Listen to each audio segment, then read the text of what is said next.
Почитувани, омилениот приврзак на СДС и ДУИ Данела Арсовска донесе скандалозна одлука против својот народ, против скопјани и против градоначалниците и општините кои што се борат за градба на градинки, училишта и спортски објекти.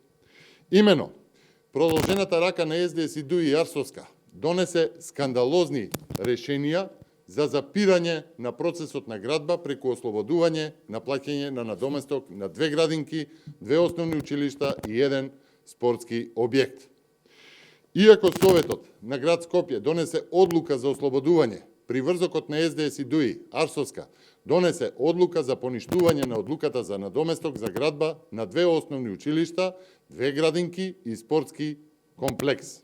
Јавноста треба да знае дека градоначалникот со партија поклонета од СДС Изечевиќ донесе одлука за поништување на одлуките за ова е одлуката за запирање за ослободувањето од плаќање на надоместок за изградба на основното училиште Крсем Мисирков во Газибала.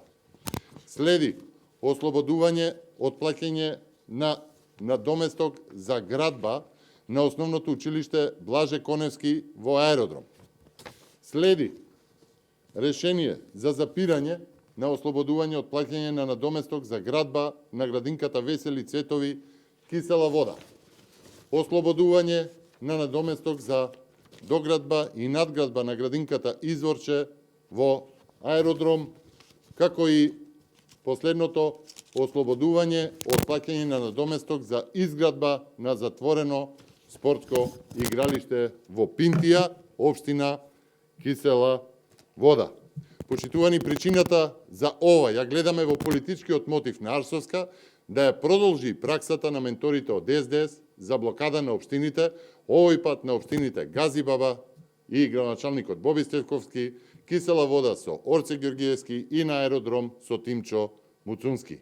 Скопјани мора да знаат дека нема да има градинки и училишта, затоа што Данела Арсовска, која делува како продолжена рака на СДС и ДУИ, ги казнува скопјани поради политички причини. Ви благодарам на вниманието.